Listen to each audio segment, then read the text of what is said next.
Hello दोस्तों, स्वागत है आप सभी का अपने यूट्यूब चैनल जैकपुर पे। तो जैसा कि आप लोग जान रहे हैं कि आप लोगों का एग्ज़ाम जो है होने वाला है मई में 10 मई को।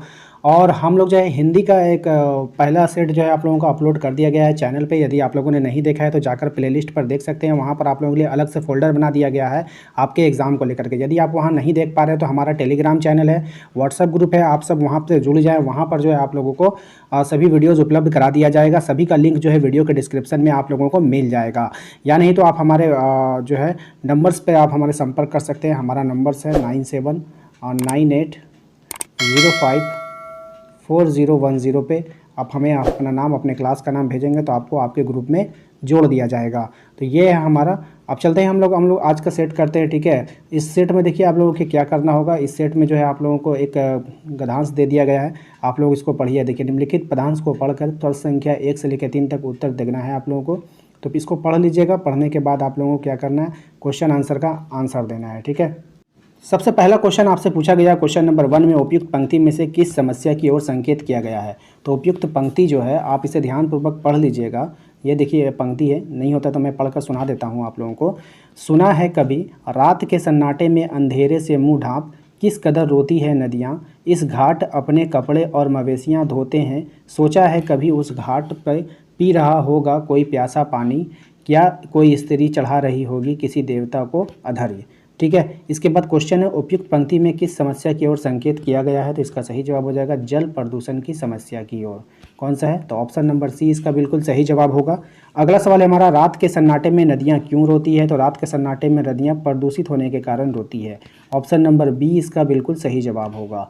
अगला सवाल है हमारा क्वेश्चन नंबर 3। देखिए, अधरी का अर्थ क्या होगा। अधरी, वहाँ पे एक वर्ड आया था, आपको बताना है कि इस अधरी का अर्थ क्या होगा। तो अधरी का अर्थ होता है अर्पण। ऑप्शन नंबर ए इसका बिल्कुल सही जवाब होगा। अगला सवाल है हमारा कि कारक के चिन्हों से प्रश्न 4-6 में दिए गए रिक्त स्थान को भरना है। राम डैश रावण को मारा। राम जी यहाँ से आपको भरना है, ठीक है। तो राम किसको मारा, राम ने, यहाँ पे हम लोग ने भरेंगे। राम ने रावण को मारा, राम ने रावण को मारा, ठीक है। अगला है हमारा क्वेश्चन नंबर 5 को देखिएगा। शिकारी ने शेर को बंदूक डैश मारा। शिकारी ने शेर को बंदूक से मारा। शिकारी ने शेर को बंदूक से मारा। तो इस प्रकार से आप लोगों को भरने के लिए आएगा, तो आराम से आप लोग एग्जाम में भर लीजिएगा, ठीक है। नेक्स्ट है हमारा क्वेश्चन नंबर 6। देखिए, लड़कियां चटाई डैश बैठी है। लड़कियां चटाई पर बैठी है। लड़कियां चटाई पर बैठी है। लड़कियां चटाई पर बैठी है। तो यहाँ पे पर भरना है, ऑप्शन नंबर ए। उसके बाद है हमारा नीचे लिखे गद्यांश को ध्यानपूर्वक पढ़ना है। भारतीय समाज पूरी दुनिया में अपनी अनेकता और एकता के लिए जाना जाता है। सभी समुदाय के लोग एक दूसरे के साथ हमेशा सुख दुख में खड़े रहते हैं, पर इधर लगातार समुदायों के बीच मतभेद बढ़ रहा है। खान पान के नाम पर घृणा फैलाकर इंसान को इंसान के खिलाफ खड़ा किया जा रहा है। देश के लोग भूखमरी से मर रहे हैं, इसलिए ज़रूरी है कि समाज में के बीच प्रेम के रिश्ते बने रहें, ठीक है। इसके बाद क्वेश्चन आंसर आप लोगों से पूछा गया है। उपयुक्त गद्यांश के प्रश्न 7 और 8 का उत्तर देना है। तो प्रश्न नंबर 7 में आपसे पूछा जा रहा है कि भारतीय समाज किस बात के लिए जाना जाता है। तो भारतीय समाज जो है वो अनेकता में एकता के लिए जाना जाता है। ये काफ़ी फेमस क्वेश्चन है और आपके एग्जाम में पूछा जा सकता है, ठीक है। अगला है हमारा उपयुक्त गद्यांश है, ठीक है, क्या है आपको बताना है। तो ये जो गद्यांश है आपका, ये है हमारा लेख है। क्या है, एक लेख है। ऑप्शन नंबर सी होगा इसका आंसर। अगला है हमारा क्वेश्चन नंबर 9। झारखंड के 2 सपूत शीर्षक पाठ में छोटा नागपुर का शेर किन्हें कहा गया है। तो छोटा नागपुर का जो शेर है वो बाबू राम नारायण सिंह को कहा गया है। छोटा नागपुर का जो शेर कहा गया है वो बाबू राम नारायण सिंह को कहा गया है। ऑप्शन नंबर डी इसका बिल्कुल सही जवाब है। अगला सवाल है हमारा, राम का भारत को संदेश शीर्षक पद में भारत के आग्रह पर श्री राम ने अपनी कौन सी वस्तु भारत को दी। भरत को दी, भारत नहीं है, भारत नहीं भरत है ना। फिर से एक बार क्वेश्चन पढ़ते हैं। राम का भरत को संदेश शीर्षक पद में भारत के आग्रह पर श्री राम ने अपनी कौन सी वस्तु भरत को दी थी। तो इसका सही जवाब हो जाएगा चरण पादुका। क्या दिया था, चरण पादुका दिया था। ऑप्शन नंबर बी इसका सही जवाब है, ठीक है। अगला सवाल देखते हैं। अगला सवाल है हमारा, पुष्प की अभिलाषा शीर्षक कविता के कवि कौन है। ये जो पुष्प की अभिलाषा कविता है, इसके कवि का नाम आपको बताना है। तो इसका कवि हो जाएगा आपका Makhan Lal Chaturvedi. Option number A इसका बिल्कुल सही जवाब है। क्या हो जाएगा, माखन लाल चतुर्वेदी। माखन लाल चतुर्वेदी हो जाएगा ऑप्शन नंबर ए। अगला सवाल है हमारा, तालाब बंधता धर्म स्वभाव किस विद्या से संबंधित पाठ है? तालाब बंधता धर्म स्वभाव किस विद्या से संबंधित पाठ है? इसका जवाब आप लोगों को देना है। तो इसका सही जवाब हो जाएगा आपका ऑप्शन नंबर डी, निबंध हो जाएगा। क्या हो जाएगा? ऑप्शन नंबर डी, निबंध हो जाएगा। अगला सवाल है हमारा, अपराजिता पाठ में डॉक्टर चंद्रा निम्नलिखित में से क्या बनना चाहती थी? तो अपराजिता पाठ में डॉक्टर चंद्रा निम्नलिखित में से क्या बनना चाहती थी?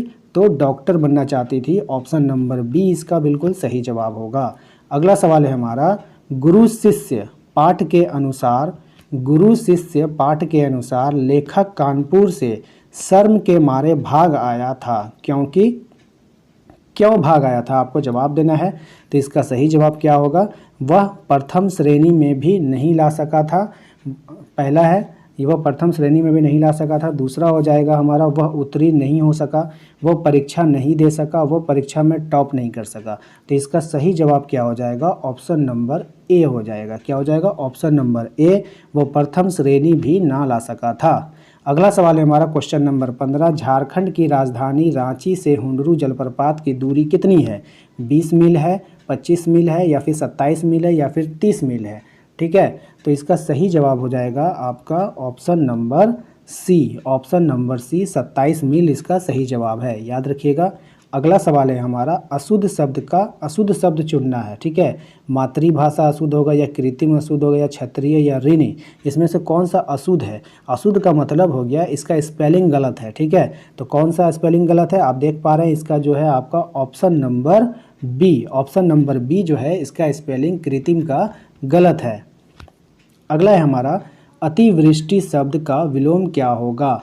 अनावृष्टि, वृष्टि, ठीक है, अनावृष्टि, वृष्टि, अनुरक्ति, या फिर विरक्ति, इसमें से कौन सा होगा आपको बताना है। तो इसका सही जवाब हो जाएगा आपका अनावृष्टि। ऑप्शन नंबर ए है ना? क्या हो जाएगा? ऑप्शन नंबर ए हो जाएगा अनावृष्टि। ठीक है, नेक्स्ट होगा, कपड़ा शब्द का पर्यायवाची शब्द नहीं है। यानी कि यहाँ पर जितने भी आपको दिए गए हैं इसमें से कोई भी एक ऐसा है जो कपड़ा का पर्यायवाची नहीं है, और आपको उसी को खोज कर निकालना है। ठीक है, उसी को क्या करना है? खोज कर निकालना है। अब देखिए, कपड़ा का पर्यायवाची वस्त्र भी होता है। कपड़ा का जो है आपका एक होता है अंबर, देखिए एक होता है ये अंबर। ठीक है, तो ये अंबर नहीं होगा, यहाँ पे दूसरा अंबर है। ठीक है, तो ये अंबर जो है कपड़ा का पर्यायवाची होता है, वसन भी होता है। ठीक है, यहाँ पे है आकाश। अब आप हमको बताइए कि कपड़ा का आकाश से कोई संबंध है? नहीं है। आकाश तो दूसरा चीज़ हो गया ना, आसमान का पर्यायवाची में आता है आकाश, तो ये जो है नहीं है, इसलिए ऑप्शन नंबर डी होगा यहाँ पे। ठीक है ना, आकाश। नेक्स्ट है हमारा, प्रतिकूल कार्य करने से संबंधित मुहावरा है ना? प्रतिकूल कार्य करना यानी कि इससे मुहावरा आपको बताना है। अब सबसे पहले आप इस प्रतिकूल का अर्थ को समझ लीजिए। प्रतिकूल का अर्थ होता है उल्टा, अनुकूल का मतलब होता है अनुरूप, है ना? अनुकूल, अगर आप बोलिएगा ना कि मेरे अनुकूल कार्य हो रहा है, तो इसका मतलब होता है कि आप जैसा चाह रहे थे वैसा कार्य हो रहा है। लेकिन अगर बोलिएगा प्रतिकूल, लेकिन उसका मतलब है कि आप जैसा चाह रहे थे वैसा नहीं हो रहा, बिल्कुल उसका अपोजिट हो रहा है। ठीक है, तो प्रतिकूल का जो यहाँ पे अर्थ निकल करके आएगा वो क्या हो जाएगा आपका? उल्टी गंगा बहना, इसका मुहावरा में आपका हो जाएगा ऑप्शन नंबर सी, उल्टी गंगा बहना, है ना? प्रतिकूल कार्य करना का मतलब हो जाएगा मुहावरा के तौर पे उल्टी गंगा बहना। अगला है हमारा निराशा शब्द का संधि विच्छेद करना, है ना? तो निराशा शब्द का जो संधि विच्छेद कौन सा होगा सही? ठीक है, निर जोड़ आशा होगा, नी जोड़ प्लस आशा होगा, नीरा प्लस सा होगा, या फिर निह प्लस आशा होगा। तो इसमें से कौन सा सही है जो निराशा का संधि विच्छेद होगा? तो इसका सही जवाब हो जाएगा आपका option number D. Option number D इसका बिल्कुल सही जवाब है, निह प्लस आशा। ठीक है, ये सब याद रखिएगा, एक आध को आप लोगों को ये सब क्वेश्चन भी एग्जाम में देखने को मिल सकता है। तो उम्मीद करते हैं कि आपको आज का ये वीडियो अच्छा लगा होगा। आज के इस वीडियोज़ के लिए हमने 100 लाइक टारगेट रखा है, तो प्लीज़ वीडियो को लाइक करके इस टारगेट को पूरा कर दीजिए। और साथ ही साथ हमारे चैनल को यदि अभी तक आप लोगों ने सब्सक्राइब नहीं किया है ना, तो सब्सक्राइब कर लीजिएगा। इससे होगा ये कि जब भी हम आपके लिए कोई भी वीडियो बनाएंगे तो उसका नोटिफिकेशन आपके मोबाइल पर चला जाता है, जिससे आपको पता चल जाता है। और हमारा टेलीग्राम चैनल है, उसको एक लोग ज्वाइन कर लीजिए, उसका लिंक आपको डिस्क्रिप्शन में मिल जाएगा। हमारा व्हाट्सअप ग्रुप चलता है, आप लोग व्हाट्सअप ग्रुप के साथ जुड़ कर रहिए, उसका भी लिंक आपको डिस्क्रिप्शन में मिलेगा, या नहीं तो आप हमें मैसेज कर सकते हैं। हमने नंबर आपको दे दिया है, हमारा नंबर हो सकता है आपको फ्लैश भी कर रहा होगा, तो आप लोग जो है वहाँ पे आप लोग मैसेज कर सकते हैं, ठीक है ना। तो चलिए जल्दी मिलेंगे इसके अगले पार्ट में। Thank you.